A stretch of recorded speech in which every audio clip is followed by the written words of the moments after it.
इस सभा के अध्यक्ष शर्मा जी और हमारे कई साथी यहाँ राजस्थान से उपस्थित हैं, आप लोग उपस्थित हैं, आप सबका स्वागत, अभिनंदन। देहरादून उत्तराखंड से हमारे उत्तर भारत के मुख्य समन्वयक डंगवाल जी आए हुए हैं, उनका हम अभिनंदन करते हैं। महाराष्ट्र से शोभा आरस बहन जी आई हैं, महिला फ्रंट की अध्यक्षा हैं एनएसी की, और महाराष्ट्र से ही सरिता नारखेड़े जी हैं और ये संगठन मंत्री हैं महिला फ्रंट की। आप लोग बहुत दिनों से देख रहे होंगे कि हमारे यहाँ के कार्यक्रम चल रहे हैं पेंशन बढ़ाने का। ये कोई आंदोलन नहीं है, ये हम अपना सिर्फ हक मांग रहे हैं।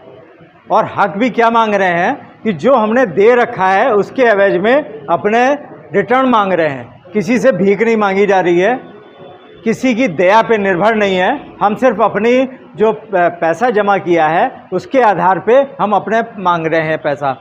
क्योंकि अगर आप बैंक में भी कहीं रिकरिंग में भी जमा करेंगे और अगर आपका 10-15 लाख रुपए हो जाता है तो उसका पर मंथ का ब्याज आज की डेट में भी जमा करेंगे नेशनलाइज बैंक में तो उसमें 30,000 रुपये क्वार्टरली ब्याज मिलता है 15 लाख रुपए पे यानी 10,000 रुपये महीना आपको ब्याज मिलता है। और उसके बाद जो आपने पैसा जमा किया है उसका जो है अगर आपके साथ कुछ अनहोनी हो जाती है तो वो पैसा आपके घर वालों को रिटर्न कर दिया जाता है। अब EPS 95 में क्या है कि आप तो 30-35 साल तक रुपया जमा करते रहे। आप कहेंगे कि 471 आपने जमा किया था। अरे जब 5,000 तनख्वाह थी तब 471 जमा किया था। उसकी वैल्यू समझिए, उस वक़्त की वैल्यू समझिए कि क्या थी 400-500 रुपए की। वो करते करते आपने 30-35 साल जमा किया। अब आपको मिल क्या रहा है, उसका रिटर्न क्या है? एवरेज पेंशन जो हम लोगों ने निकाली 1171 रुपये है। 36,40,000 लोग जो हैं उनको 1,000 रुपये से कम पेंशन मिल रही है। अच्छा, आपके साथ कोई हादसा हो गया तो पत्नी को जो है 1/3 मिलेगा, हाफ मिलेगा, ऐसे करके ख़त्म हो जाता है। पैसा आपका जब्त, वो ले गए, सरकार ले गई आपका पैसा। अब आपके पास कोई विकल्प तो था नहीं जब आपने नौकरी की थी कि अगर ये 3-4 अगर योजनाएं होती और आपने इसमें जमा किया होता तो ये आपका दोष था। एक कुल योजना थी, उसमें आपका काट के जमा पैसा रखा गया। अब वही पैसे का रिटर्न आप चाह रहे हैं तो आप मुँह बाय देख रहे हैं कि आपको क्या मिल रहा है। किसी को 1,000 रुपये, किसी को 1,500 रुपये, किसी को 2,000 रुपये। तो हमारी लड़ाई ये है कि हमको हमारा पैसा वापस, या तो हमें सही तरीके से हमें पेंशन दे, वरना हमारा जो पैसा जमा है हमें वापस कर दे। हम चाहे पकौड़े की दुकान खोलें चाहे चाय की दुकान खोलें, समझे। अगर आप नहीं दे सकते तो हमारा पैसा वापस कर दो। आप ये समझिए कि इन लोगों ने हम लोगों का पैसा मार मार के 9 लाख करोड़ रुपए का अपना कॉर्पस बना रखा है। वर्ल्ड का सबसे बड़ा कॉर्पस है। वित्त मंत्री ने अभी अपने बजट भाषण में कहा कि जो हमारी अर्थव्यवस्था, भारत की अर्थव्यवस्था 7वें नंबर पे कितने पे आई है, इस वजह से आई है क्योंकि EPFO का फंड इतना हो गया। आपने फंड क्या कह रहा? अरे हम लोगों की कब्र पे आप महल बना रहे हो, सीधी सी बात है, बहुत खरी खोटी बात है। आप हमको नहीं दोगे हैं, और लाखों करोड़ रुपए जो है, 1 लाख करोड़ रुपए जो है आप हर साल जमा करते हो, जो आपका 1250 रुपये कंट्रीब्यूशन जमा होता है, उस पर 60,000 करोड़ रुपए जो है आपको ब्याज मिलता है। अरे आप ब्याज में, हम लोगों की जो डिमांड थी, हम लोगों को 3 महीने से हम लोग प्रपोजल बना रहे हैं। आप लोगों को कहीं चर्चा में आया होगा, वीडियो में भी हम डालते रहते हैं। 3 महीने से हम लोग प्रपोजल बना रहे हैं कि आप इतनी कर दीजिए, इतनी तनख्वाह कर, वो पेंशन कर दीजिए, इतनी पेंशन कर दीजिए। लास्ट में वो राजी हुए कि नहीं, अभी हम 7,500 नहीं कर सकते, DA नहीं कर सकते, तो आपको कुछ अंतरिम राहत के रूप में कुछ दे देते हैं। तो हम लोगों ने प्रपोजल ये रखा कि जो पेंशन मिल रही है उसमें अगर आप 4,000 जोड़ें, 5,000 जोड़ें, 6,000 जोड़ें तो इतना आपके ऊपर बर्डन आएगा। तो मानी बात है कि आप जब हमें एक्स्ट्रा देंगे तो थोड़ा सा आपका कॉर्पस कम हो जाएगा। पर वो हमने ऐसा प्लान बना के, हमारे जो एक्सपर्ट लोग हैं, बड़े बड़े एक्सपर्ट हैं हम लोगों के साथ, उन्होंने बताया कि आप इतने साल बाद वो सब रिकवर हो जाएगा।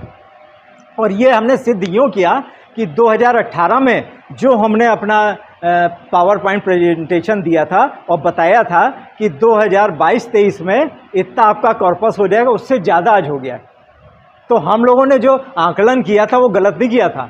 और आज भी उसी तरीके से आकलन करके हमने बताया कि आप इतना हमें दे दीजिए और उसके बाद जो है बाद में जो है फाइनल लागू करिएगा जो बिल करना हो। हाँ हाँ होती रही, 2-2 3-3 बार बड़ी बड़ी बैठकें हुई। हेमा मालिनी जी का सहयोग रहा, उन्होंने बैठक करवाई, वो बेचारी 40-50 मिनट हम लोगों के साथ बैठी रहीं। उनको क्या समझ में आया होगा ये आप सब लोग जानते हैं, वो इस लाइन से संबंधित नहीं थी, फिर भी वो बैठी रही और बराबर ये कहती रही कि नहीं नहीं इनकी बढ़नी चाहिए, 1000-1500 रुपये में कैसे काम होगा। डंगवाल जी भी थे सब, इन्होंने भी प्रपोजल बनाए, ये बहन जी लोग थी, इन लोगों ने वहाँ पे मीटिंगें की, सब करा, सब तैयारी हो गई। कई दौर की मीटिंग हुई, लास्ट में वित्त मंत्रालय से मीटिंग हुई, उसमें ये इन्होंने सीबीटी में पिछली बार कह दिया कि वित्त मंत्रालय ने वापस कर दिया था आपका प्रपोजल। ऐसा नहीं था, वो तो बहुत पहले की बात है जब वापस किया था, और वापस इसलिए किया था क्योंकि आपने 1000 से 2000 करने का प्रपोजल भेजा था, सिर्फ 1 से 2, तो हम लोग उसमें इंटरेस्टेड नहीं थे कि 1 से 2 क्या फ़ायदा क्या। आप कह रहे थे कि 200% कर दिया, अरे 200% की अमाउंट भी तो बताओ, 1 से 2000 क्या मायने रखती है। और दूसरा, आपने सीधा सीधा ये कह दिया था भारत सरकार को, श्रम मंत्रालय ने, कि जितना जो बर्डन है वो वित्त मंत्रालय दे। वित्त मंत्रालय ने ये कह के ऑब्जेक्शन करा था कि जब आपका इतना बड़ा कॉर्पस है तो आप भी तो अपने में से दो, अपना जो फंड इकट्ठा करा है उसमें तो फिर थोड़ा हम देंगे। आपने अपने ताले में, तिजोरी में ताला लगा दिया और दूसरी जगह कटोरा लेके खड़े हो जा रहे, ये कौन सा न्याय है। आप अपना बताओ, वो अपना बताएंगे, तो जो भी हो आपस खींचतान में ये वापस कर दिया गया था। अब भी यही हुआ, सारे प्रपोजल बन गए, सब तैयारी हो गई और उसमें हो गया कि हाँ इतना नहीं इतना करेंगे। हम लोगों ने कहा चलो कितना भी करो, आप कुछ तो बढ़ाइए। लोग रोज़, इनका सरकारी आंकड़ा है कि 200 लोग पेंशनर रोज़ मरते हैं, 6000 से ऊपर महीने का आंकड़ा है इनका, इन्हीं का है सरकारी आंकड़ा। तो जिनको है नहीं मिल रहा है उनको मिलना शुरू हो जाए, बाद में देखी जाएगी। सारी चीज़ें तैयार हो गई, अब हो रहा है 1 हफ्ते में हो रहा है, 2 दिन में हो रहा है, 3 दिन में हो रहा है, करते करते ये आचार संहिता का आ गया। हम लोग 20-20 दिन वहाँ पड़े रहे दिल्ली में, सारे लोग महाराष्ट्र से आके, अब कहाँ कर्नाटका से आके, हर जगह से आके लोग वहाँ पड़े रहे कि किसी तरीके से जो है ये आचार संहिता लगने से पहले हो जाए। उसमें सबसे बड़ा खेल हमारे माननीय इनका रहा, जिनको अभी आप वोट देने जाएंगे। वहाँ पे जाके फाइल वहीं की वहीं ठप हो गई, उसके बाद आगे बढ़ी नहीं। तो हुआ ये कि सारे प्रपोज़ल, सारी मेहनत जो थी वो बनी बनाई जो है वो वहीं की वहीं रखी रह गई, और जो हम लोग सोच रहे थे कि कुछ ना कुछ जो है बढ़ जाएगा, वो जो है वो वहीं पे वहीं फाइल पड़ी रह गई। अब आप बताइए इसमें क्या दोष है। आपकी ये उम्र है संघर्ष करने की। हमने तो कई बार कहा, प्रभु श्री राम का इन्होंने प्राण प्रतिष्ठा के लिए सबने स्वागत किया, आपने भी किया, हम लोगों ने भी किया, पर आप ये बताओ, प्रभु राम की तो प्राण प्रतिष्ठा आपने कर दी, ये जो दशरथ जो सड़क पे पड़े हुए हैं, भूखों मर रहे हैं, उनको आप नहीं पूछोगे तो श्री राम जी का आशीर्वाद आपको कैसे मिलेगा। पहले दशरथ को पूछो, उसके बाद किसी और को पूछना। ये लोग अपने, मतलब हालत इतनी ख़राब है, हम लोगों से मिलते हैं कि दवा नहीं कर सकते। अरे आप 1500-2000 रुपये में रोटी खाओगे कि दवा करोगे। डॉक्टर 500-1000 रुपये तो मामूली बात है फीस लेने का, आपने दिखा दिया तो आप उसके बाद दवा नहीं ले सकते अपनी। कितने और 60 के बाद बीमारियां कितनी बढ़ जाती हैं, सबको मालूम है। हम लोगों ने कहा कि आप उसके साथ में हमें जो है मेडिकल का दे दीजिए, और ये वहाँ हम लोगों के सामने की बात है कि लास्ट में CPFC जो है नीलम चमी राव, उन्होंने बताया कि मेडिकल वाली फाइल आयुष्मान से जोड़ने की बस साइन होने के लिए पड़ी हुई है। सारे ऑर्डर बना रखा हुआ है कि आपको फ्री मेडिकल सुविधा दी जाएगी जैसे आयुष्मान में दी जाती है। आयुष्मान में ये है कि कई नॉर्म्स होते हैं कि आपको पेंशन ना मिलती हो, आपका घर ना हो, कार ना हो, ये सब हम लोगों के साथ नहीं थी। उनका ये था कि जो भी EPS 95 पेंशनर हैं उनको आयुष्मान कार्ड दे दिया जाए। ये तो बिल्कुल बना हुआ ऑर्डर रखा था, साइन होना था, ये तक नहीं हो पाया। आखिर क्यों? सिर्फ इस वजह से क्योंकि हम अपने ही संगठन की शक्ति नहीं दिखा पाए, हम अपनी वोट की शक्ति नहीं बता पा रहे हैं। हम नहीं बता पा रहे हैं कि हम कुछ कर सकते हैं। 77 लाख पेंशनर्स हैं, 7 करोड़ वर्तमान में सदस्य हैं। आप इनके 4 का भी एवरेज लगा लीजिए, किसी भी सरकार को बना सकते हैं, किसी को गिरा सकते हैं अगर संगठित हो। हम नहीं कर पा रहे हैं। हम जो हैं, आज सब लोगों का आता है कि रामलीला मैदान में रैली करो, जंतर मंतर पे अनशन करो, सब करते हैं। कितने लोग पहुंचते हैं? अगर एक बार 3-4 लाख लोग पहुंच जाएं, सरकार आपके कदम चूमेगी आके कि इनको पता लग जाएगा कि ये कौन लोग हैं। हम लोग थोड़े से पहुंचते हैं, वो कहते हैं अरे करने दो। अच्छा, हम जानते हैं कि मजबूरी है, लोग, हर एक आदमी नहीं जा सकता।